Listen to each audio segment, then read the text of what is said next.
The battle over the NEET paper leak and the protests that we've been seeing in the national capital near Jantar Mantar and the entire central Delhi vicinity has clearly entered a new phase. The slogans on the streets have now reached the negotiation table, but the biggest question still remains unanswered. Take a look at this. You've got 2 rounds of talks that have taken place between the government and the Cockroach Janta Party. The latest meeting between Union Ministers J.P. Nadda and Dr. Jitendra Singh and the CJP delegation Ashutosh Ranka and Saurav Das, it lasted close to about 2 hours. The atmosphere may have been more conciliatory than confrontational, but there is still no final breakthrough. And why we say that is because the Cockroach Janta Party has made it abundantly clear that its core demands are not up for any negotiation. At the top of that list is the resignation of the Union Education Minister Dharmendra Pradhan. It's non-negotiable, says Saurav Das, the chief spokesperson. It is also demanding 1 crore rupees compensation for the families of the NEET aspirants who died by suicide.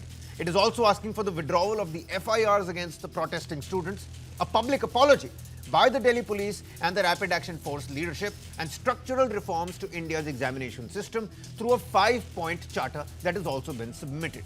Now, the message from the protest leaders is simple. Without accountability, there can be no closure and we will stand our ground. Here's what the government says. The government is asking for more time at this point in time. They say the talks have been cordial, they've been amicable. J.P. Nadda says these demands will be discussed internally before a response is given soon, by tomorrow afternoon or so. And the centre has indicated that discussions on compensation and the framework for the withdrawal of these FIRs have received a positive response in principle, but on the demand for the Education Minister's resignation, there is still no commitment, which means dialogue is continuing, but the central political question still remains unresolved. Listening to what the major stakeholders here have to say, and we'll move on. JP Nadda ji के साथ doctor Jitendra Singh जो DOPT के भी minister है, PMO के भी minister है, वो वहां पे मौजूद थे, साथ में उनके 1-2 ऑफिसर्स भी। हम लोगों ने बहुत साफ शब्दों में और राइटिंग में उनको बताया हमारे 3 मेन डिमांड्स। नंबर 1 क्या है? सुनाई नहीं दे रहा है? धर्मेंद्र प्रधान इस्तीफा दो। तो नंबर 1 डिमांड जो नॉन नेगोशिएबल है कि या तो धर्मेंद्र प्रधान इस्तीफा दे या तो उनको मंत्रिमंडल से बर्खास्त करें सरकार। Non negotiable. नंबर 2, 1 करोड़ का मुआवजा सारे फैमिलीज के लिए जिनके बच्चे इस नीट के ब्रोकन करप्ट एजुकेशन सिस्टम के वजह से आत्महत्या करके मर गए। 1 करोड़ का मुआवजा। नंबर 3, जितने हमारे भाई बहन यहां पे पीसफुल तरीके से प्रोटेस्ट कर रहे थे एंड जिन्होंने ब्रुटैलिटी सहा पुलिस के वजह से एंड उनके ऊपर एफआईआर दर्ज हुआ, वो सारे एफआईआर विड्रॉ किए जाए। किसी के ऊपर एफआईआर नहीं होना चाहिए, अगर हुआ है तो वो सारे एफआईआर विड्रॉ हो एंड सरकार एक सॉवरेन गारंटी दे हमें लिखित में कि फ्यूचर में भी किसी को टारगेट नहीं किया जाएगा। आज हम आंदोलनकारी लोगों के विषयों पर चर्चा करने के लिए यहाँ आए थे। लगभग 2 घंटे बातचीत चली। सरकार की ओर से मैं और मेरे साथ भारत सरकार के मंत्री जितेंद्र सिंह जी बातचीत में शामिल हुए। उनकी बातें हमने सुनी। बातें सौहार्दपूर्ण वातावरण में हुई और Well, now, over the last 48 hours, the government has also launched its biggest outreach since these protests began. Prime Minister Narendra Modi announced fast-track courts for paper leak cases, promised a stronger anti-paper leak law, and even released a late-night video message directly addressing the students in that same Instagram modality that we are used to.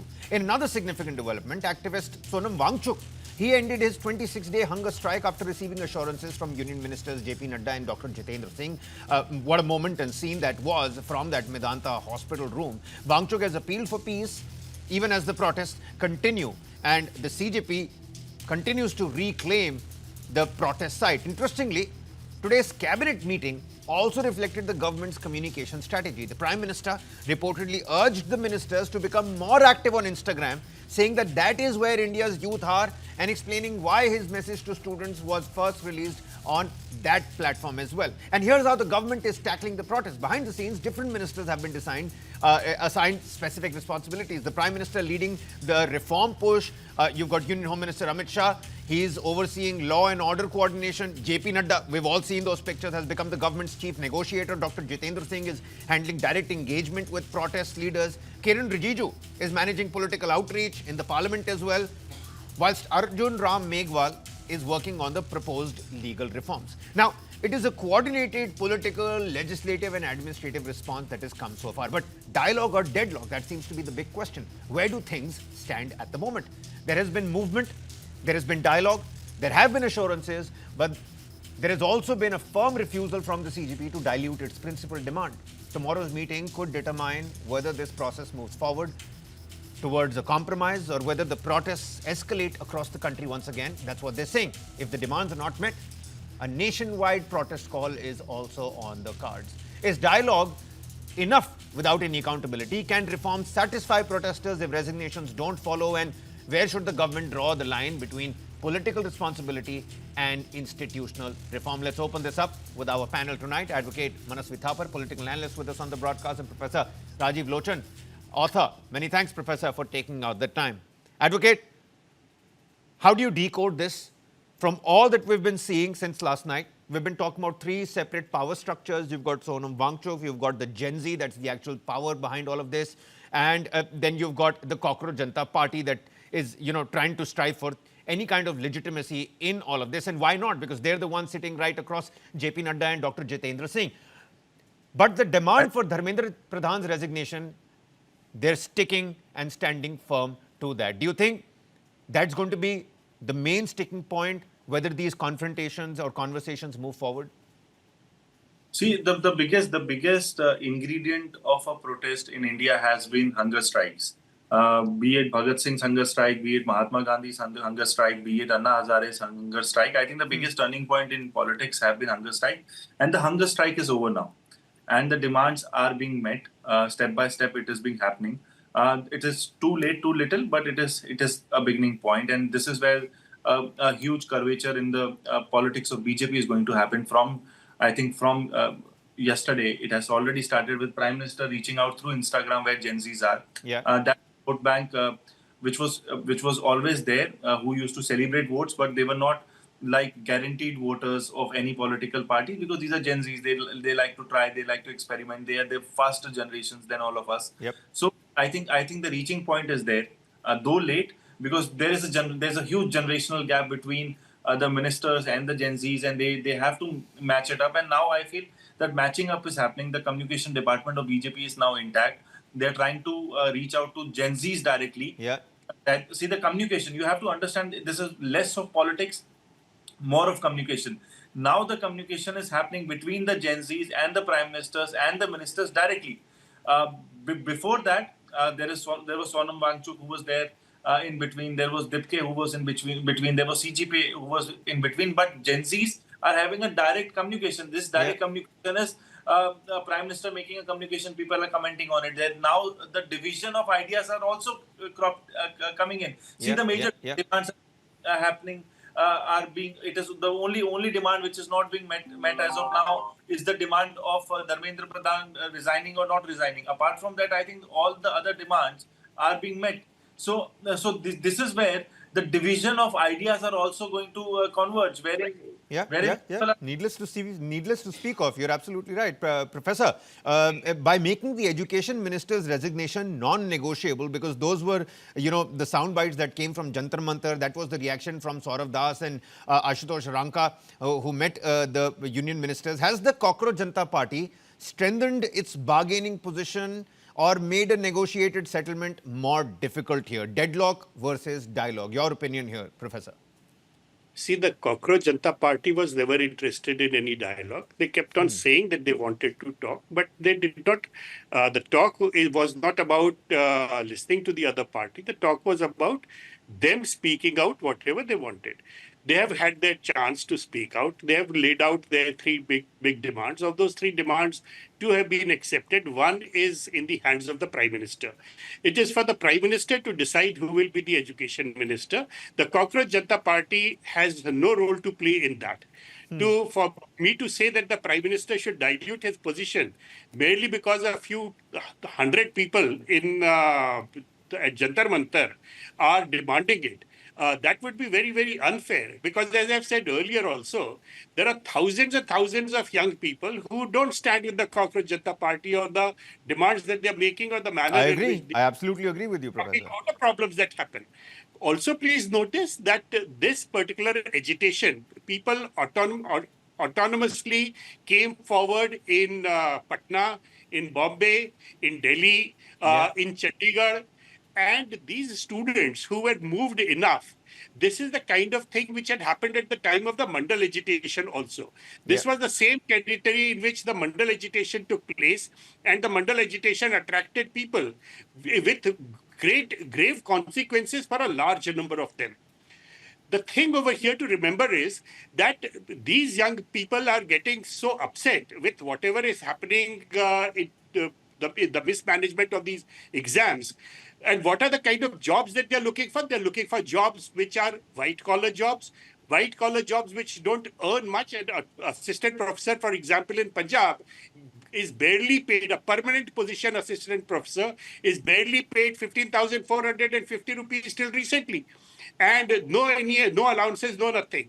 A police constable in Punjab used to get 8,000 rupees till the new pay commission came in. Now, these are people who are fighting for, who are putting themselves out on a limb for such less paying jobs. There is a major problem that our education system has not been able to prime students, prime the youth for looking for jobs, looking for work, creating wealth outside of these small-time white-collar jobs. These small-time white-collar jobs are not worth this much of an effort. But somehow the education system, the political system, has not been able to convince anyone that there are better things to do in life. Today, for example, being an urban company professional ends up getting more money than a professor in the university does. Or till very recently, before the Uber and Ola system started collapsing, an Uber and Ola taxi driver used to earn a little more than what an assistant professor in Punjab used to earn. Under the circumstances, we have to understand that the government has to move forward. Mr. Modi has offered on in the past, said that the youth have to learn to start creating work rather than looking for service work. However, the government has made no effort. The education system has made no effort in this direction. The NEP, the new education policy, which was introduced a little while ago, that did say that there will be a fourth year in which students will be given practice of work, but that internship system has not succeeded anywhere. No, Professor, I absolutely agree. You're making very credible points. You're making very pertinent points in the sense that all these factors have come together, and this is the actual foundation of what we're seeing in Jantar Mantar right now. But not to digress from the deadlock and dialogue that we're talking about today, do you see today's meeting as a genuine conflict resolution, or do you see today's meeting as simply a political effort or a delaying tactic, maybe a delaying tactic by Cockroach Janta Party? But what's your assessment on that front? See, the government has shown that it has got its ideas in the right place. It has been playing very soft with the Cockroach Janta Party and people who are agitating, because the government does understand, people in politics do understand that the students have a genuine grievance. However, as I said earlier, it's not for the Cockroach Janta Party or those agitators at Jantar Mantar to decide who is going to be the Education Minister of India. And I've earlier said in this program of yours that Dharmendra Pradhan is not responsible for the mess that was going on in his ministry. Ministers are not executive officers. Executive officers are someone else. Ministers merely create policy, provide a bridge between the public and the executive. We're also learning, let me point it out, out and put it on record that I think a major overhaul of the NTA is on the cards. About 47 of those NTA officials have been identified. They're going to be shunted out soon. There's a structural overhaul, a major rejig of the NTA that is also on the card. This is what we're picking up from our sources. I think it's going to be, soon out in the public domain. So when you talk about outreach, you've got Prime Minister's fast-track courts. You've got the cabinet deciding on a 3-month timeline for those culprits to be brought to justice. And what's more is that the Prime Minister is now using what Advocate Manasvi Thapar was talking about, the social media bubble that only included Twitter, only included Facebook, that has now also, included Instagram now with the Prime Minister's late night message, which is also a time where the Gen Z is available on social media, specifically on that very platform. The government has promised fast-track courts, it's promised tougher laws, it's promised examination reforms. But do you think, is that enough? Advocate, I'm going to come to you. Is that enough? The government has stretched an olive branch. But is that enough at this point in time to restore the public confidence, to restore, quote-unquote, fixing accountability? 100% not. I think the biggest question which people are going to ask is I remember in 2017, Prime Minister in the Parliament had said, previous Prime Minister Manmohan Singh had this artful thing of having a bath with the raincoat, and he had mastered that art. And similarly, while we are not blaming Dharmendra Pradhan, we have the right to blame the executives and all the other people who are involved in NTA scam. But I feel Dharmendra Pradhan and the ministry and the Prime Minister is equally responsible in terms of taking accountability, taking responsibility, taking resignations. If we questioned UPA and UPA 1, UPA 2 on corruption, why we, the same people of India, can question Dharmendra Pradhan with the same strike? I think we have that right, and we should question Dharmendra Pradhan. And asking resignation is not running away from accountability. In fact, it is fixing accountability. And when Prime Minister, when he was in opposition, while he was the chief of Govt, he asked the same kind of questions. You're saying it's not enough, Advocate, but you've got to start somewhere. And I was just talking about it. I think it's now been corroborated. Let me read that out again for our viewers and help us understand. Major crackdown in the NTA, 47 officials terminated. It seems like more cleanup is going to follow. In a major bid to bring out serious examination reforms, NTA has terminated 47 officials from their service. Legal and criminal actions will also be taken against some of these officials. More reformative actions to follow. Help us decode this, Advocate. I feel it's a great beginning now, but it is late. I have said it earlier, but at the same time, in politics, it's not about the beginning or the ending. It is mostly about the optics. The optics with the Gen Z and the people and the opposition is not going to go right with this. You have to, why Dharmendra Pradhan is such a key important position for BJP.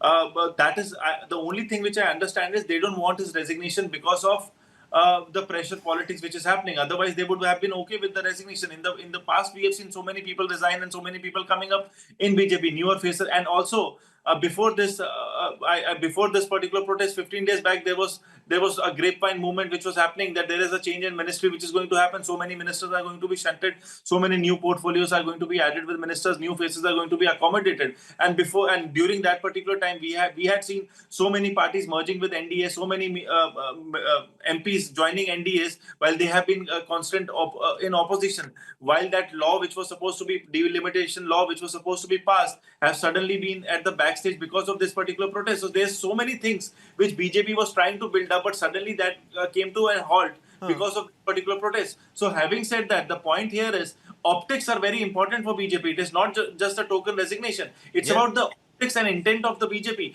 While the crackdown, while the NTA being completely revamped and the negotiation have started, it's a great thing for the country and for the Gen Z. But what about? But you're saying too little, too late. And optics of BJP. The optics of BJP is not right for BJP themselves. And that is why the outreach program directly coming from the Prime Minister have started. And why? Because Understood. Professor, Advocate here says too little, too late. So, I mean, on the Libra scales, how do you weigh it? Too little, too late, or better late than never? See, let me add to what he said.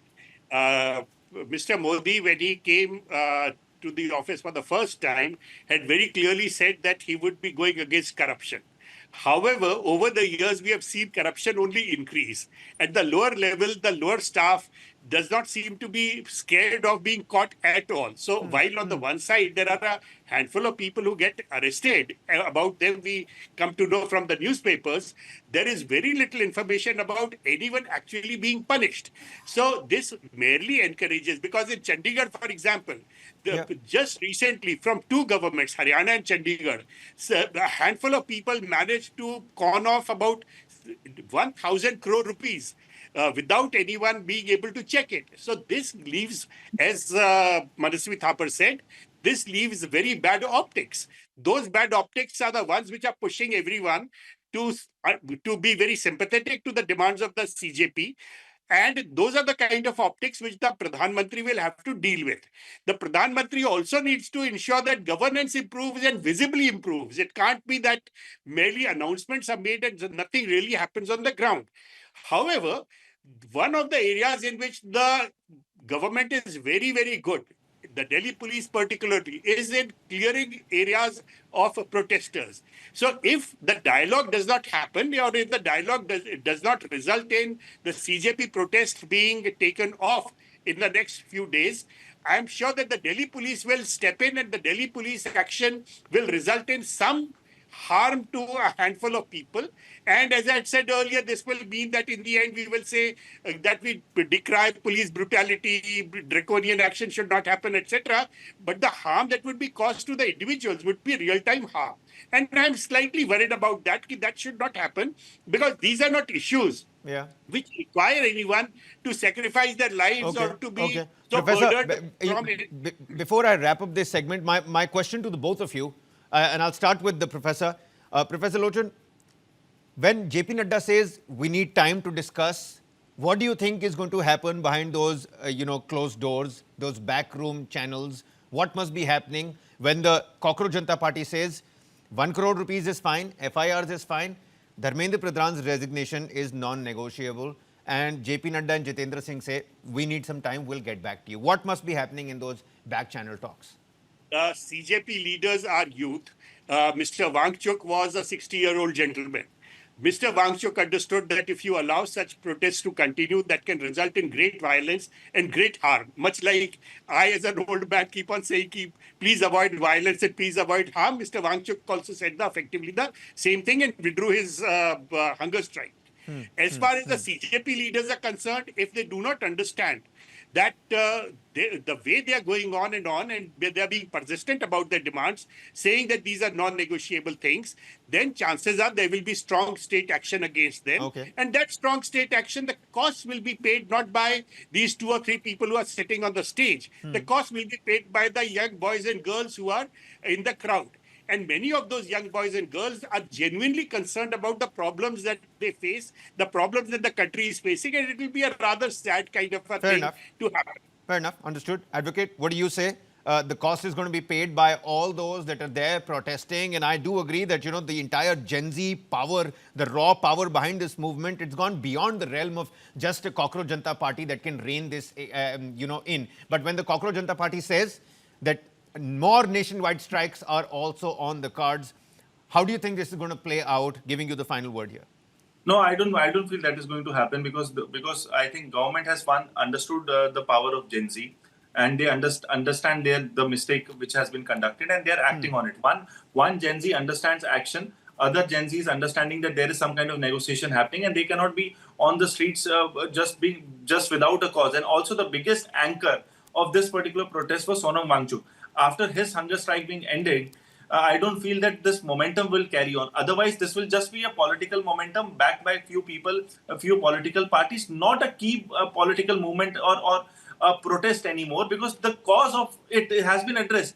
When the protest is only live till the time the cause is not addressed, while the cause is being addressed day night since yesterday, I feel this is going, and also celebrities coming out, also people, key stakeholders in our country. Debates are happening wherein people are saying the protest does not hold that sheen anymore. When Wangchuk has gone out, Prime Minister has reached out, action has been taken out. So what remains is the political ambition not being fulfilled of some people. That's couple of things that are certain is that the government is taking action, that's for sure. The other thing is that it might have lost some momentum with the hunger strike coming to an end, but the CJP is also firm on its demand. And the third thing is that dialogue has begun. The rhetoric, needless to say, from both sides, it remains sharp. Some demands are being discussed. One of them remains firmly contested. And whether tomorrow's meeting brings a breakthrough or a bigger confrontation could decide where this movement goes next. Let's wait and find out. Let's wait for the dust to settle, and let's also hope that good sense prevails. Professor Lochan and Advocate Thapa, many thanks for taking out the time and helping us put this dialogue versus deadlock story